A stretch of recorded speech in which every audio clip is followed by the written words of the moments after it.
Buenos días, queridos y queridas, espero que estén súper bien.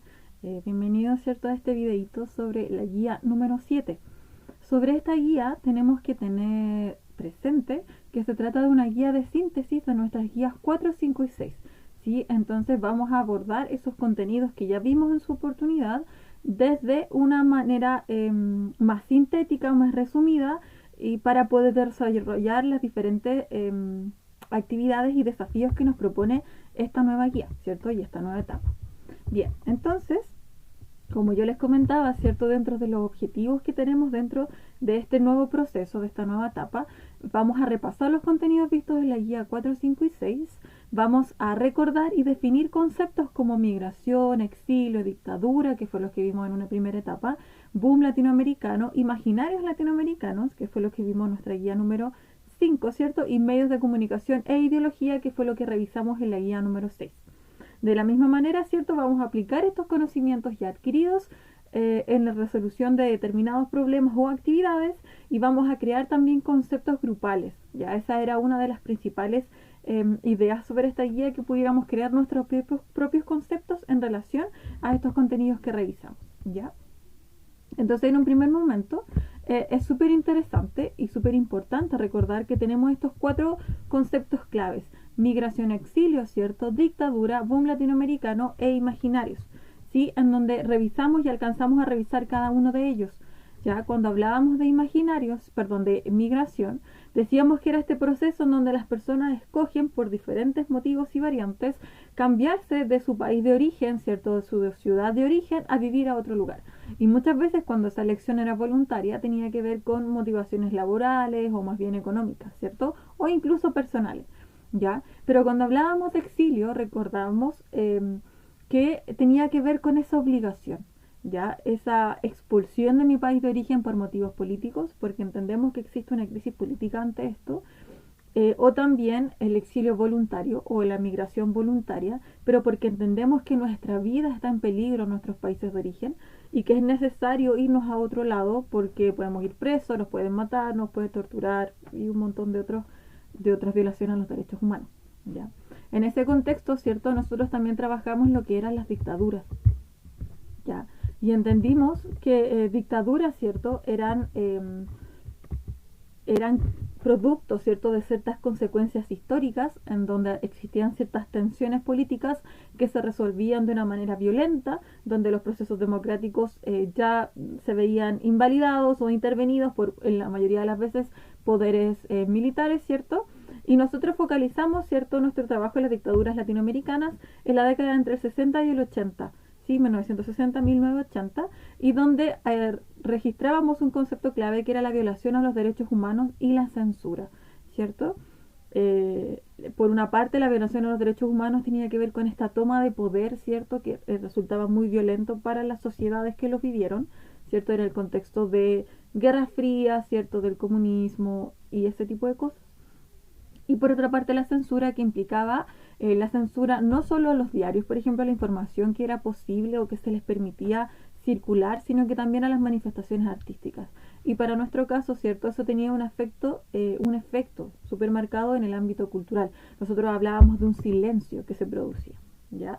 En ese contexto también, en el proceso de las dictaduras y también en la medida en que los exilios se fueron, las prohibiciones de regreso de los exiliados se fueron levantando, apareció este fenómeno editorial, ¿sí?, fue el boom latinoamericano, y con fenómeno editorial entendimos que se trataba de un éxito de ventas, es decir, nunca en la historia de Latinoamérica se habían vendido tantos libros de escritores latinoamericanos, ¿ya? Y eso implica un boom, un fenómeno editorial que tiene que ver netamente con las ventas de libros, ¿ya? Y decíamos que esto fue súper importante porque se entendió Latinoamérica desde otro lugar. Ya no era solo lo folclórico, mira la fiesta, lo bonito que se baila, mira el paisaje, sino que también se entendía en su complejidad social. Algo estaba pasando, existían ciertas crisis, ahí por ahí revoloteaba el concepto de la Operación Cóndor, ¿cierto?, detrás, y entendían, y el mundo, sobre todo el mundo europeo, entendió que América era más que un lugar paradisíaco de turismo, ¿cierto? Entonces, dentro de los objetivos de estos autores, mayoritariamente hombres, ¿cierto?, está la necesidad de hablar de la realidad latinoamericana antes y durante las dictaduras, ¿sí?, de abordar esa realidad. ¿ya? Y abordar las creencias y las costumbres de los lugares de procedencia de cada uno de estos autores. Entonces, emerge, ¿cierto?, una propuesta literaria que se llamó el realismo maravilloso o realismo mágico, ¿sí? Y en este contexto, ¿cierto?, el realismo maravilloso o mágico tiene que ver con una forma en que vamos a representar la realidad. Y en este momento preciso, ¿cierto?, se trata de una mezcla entre las costumbres de estos pueblos de donde provienen estos escritores, México, Colombia, Argentina, Chile también, ¿cierto?, esa cotidianidad, esa realidad que vivimos comunidad, pero se va a mezclar con esas creencias que son únicas de la tierra. Y ahí nosotros poníamos ejemplos, por ejemplo, el caleuche o el trauco son mitologías propiamente chilotas y chilenas, versus otro tipo, ¿cierto? Como el yestay, ¿cierto? Que es del desierto de Chile también. eh, y que tiene que ir bien, tiene que ver con esa mezcla entre las creencias populares, las creencias rurales, en donde de repente hay cosas que parecen fantásticas, pero que aún así funcionan, con esta mezcla del realismo, ¿cierto? Y ahí citábamos, ¿no es cierto?, el ejemplo de Mauricio Babilonia o de Cien años de soledad, donde llueven pétalos de flores amarillas durante días y días y días. Y nadie se cuestiona, ¿cierto?, en ese pueblo, en Macondo, por qué llueven pétalos amarillos. Y pareciera que la gente hace su vida normal, barre las hojas, ¿cierto?, el ganado se muere ahogado por los pétalos, ¿cierto? Entonces es una mezcla entre elementos cotidianos que sabemos que son reales, me levanto, voy a la cocina, pero se cruza con elementos que son maravillosos o fantásticos que provienen del mundo rural o de la cultura popular, ¿cierto? Entonces es como, no, fui al bosque y recorté, no sé, fui a buscar flores y pasó el trauco y me saludó y yo voy a hacer como que fuera natural que eso sucediera, ¿ya? Es una mezcla entre ambos mundos, ¿ya? Y luego, ¿cierto?, producto de lo mismo y de esta identidad que pretenden destacar estos autores pertenecientes al boom latinoamericano, trabajamos el concepto de imaginarios, ¿ya? Cuando trabajamos los imaginarios, dijimos que una parte importante de esto era la mezcla entre las imágenes y el sentido que le otorgábamos a esas imágenes, ¿sí? Nosotros hicimos varios, cada uno construyó su collage personal, ¿cierto?, de lo que qué imágenes eran importantes para su familia, para su grupo familiar, ¿cierto? Y entendíamos que se trataba de eso. Y se trataba entonces de una forma de dar sentido a la realidad que en algún momento fue necesaria, quizás, porque llueve, cómo se creó, ¿cierto?, la tierra y el mar. Entonces tenemos mitologías mapuches como el Kai Kai Bilú, el Chen Chen Bilú, ¿cierto? Pero no significa que ese tipo de imaginarios se va a quedar intacto, sino que se va a actualizar a través de los años. ¿Y qué es lo importante de esto? Es que estas imágenes, de alguna manera, nos van a mostrar la identidad de una cultura y sobre todo la identidad de un territorio, ¿sí? Y la pregunta entonces, ¿cómo construimos identidad a través de imágenes? Ya, entonces, siempre, ¿cierto? Para la cultura las imágenes han sido súper importantes, ya porque nos pueden identificar, como yo les decía, qué estamos acostumbrados a hacer, cómo estamos acostumbrados a vivir. Nuestras comidas típicas también tienen una imagen determinada, ¿cierto?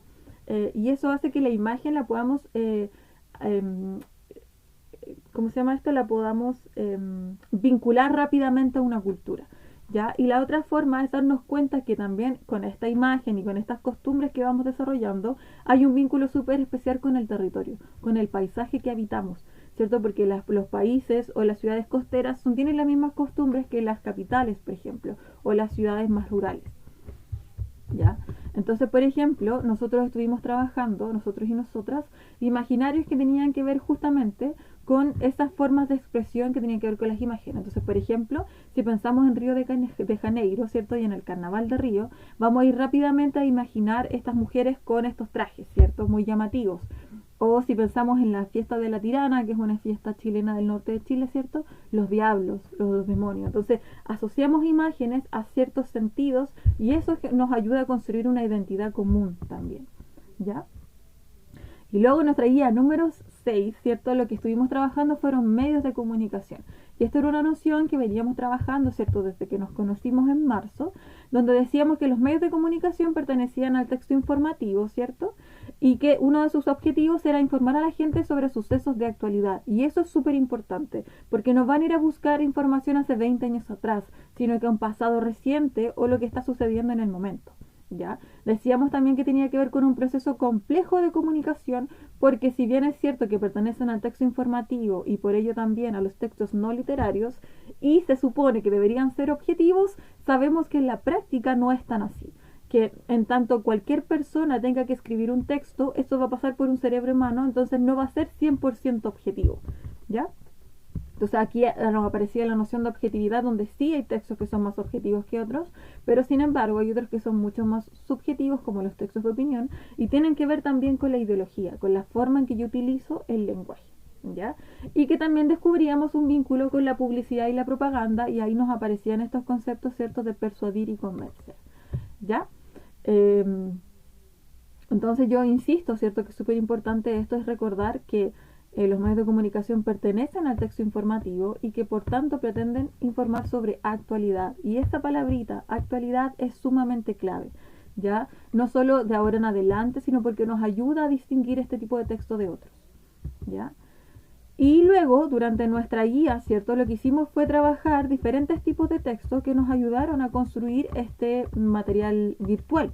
¿Ya? Dentro de estos textos, el que ya conocíamos era la noticia, que tenía como objetivo, ¿cierto?, informar sobre actualidad, y su estructura básica era el titular, la bajada y en el cuerpo donde se respondían estas 5 o 6 preguntas básicas que nos iban a ayudar no solo a precisar la información, sino que a guiarnos también respecto a esa cierta objetividad que debe tener la noticia. ¿Ya? Trabajamos sobre la editorial, que dijimos que podían ser dos tipos de texto, una en donde los grupos de periódicos o los grupos de prensa hacían transparente la información y decían, miren, nosotros tenemos esta tendencia política o esta tendencia y nos gustaría informar desde acá, desde la población o desde los barrios con más plata, ¿cierto? Entonces la editorial primero era un tipo manifiesto, es decir, cuál es mi objetivo a través de construir este diario, pero también podía ser un texto de opinión muy parecido a la columna de opinión, es decir, un texto de opinión donde se opina sobre un tema de actualidad, pero que no va firmado, o si va firmado, firmado por la editorial del diario. Entonces no hay una persona reconocible. ¿Ya? Trabajamos también la columna de opinión, que decíamos que originalmente tenía forma de columna porque era un texto muy chiquitito que iba pegado en el borde del diario, y que es un texto que se opina sobre un tema polémico que está sucediendo, que está ahí en la actualidad, pero a diferencia de la columna de opinión, perdón, de la editorial, este sí lleva nombre, y sí hay una persona encargada de ese texto, a quien yo puedo identificar. Ah, Paulina Ardamal escribió tal cosa, ¿sí? En ambos, en el caso de la editorial como opinión y en la columna de opinión, tenemos una estructura básica en donde tenemos una introducción, un desarrollo y una conclusión, y aquí lo importante también van a ser los argumentos, que no necesariamente van a tener que ser objetivos, pero sí nos van a dar cierta objetividad más o menos a la hora de construir nuestros textos, ¿ya? Y finalmente trabajamos la reseña, que era este tipo de texto que nos permitía opinar, dar una mirada como especializada a diferentes productos culturales o manifestaciones culturales, ¿cierto? Como el cine, las obras, en donde habían personas que se dedicaban a ver películas, a ir a festivales, a conciertos, para poder recomendar y dar su opinión a la gente. Entonces funcionaba como una guía para los espectadores, ¿ya? Y lo importante, decíamos, que si bien es un texto de tipo argumentativo, es decir, yo doy mi opinión sobre algo, esta opinión no podía basarse solamente en está bien o está mal, sino que necesitaban un argumento de peso. Esto está mal, por ejemplo, porque el audio era pésimo en el concierto, o la película está mal contada, ¿cierto? La historia no se entiende, ¿ya? Entonces, tenía que ver también con esa argumentación, ¿ya? Entonces, queridos y queridas, es mucha información que asimilar. Sin embargo, recuerden que toda esta información ya la trabajamos, ya hicimos trabajos también respecto a esto. Y las actividades que están en la guía son justamente para recordar esos elementos centrales con los que quizás debimos habernos quedado de cada una de estas guías y etapas. ¿Ya? Así que espero que haya quedado muy clarito. Si tienen alguna duda me escriben y yo voy a estar al tanto. Nos vemos.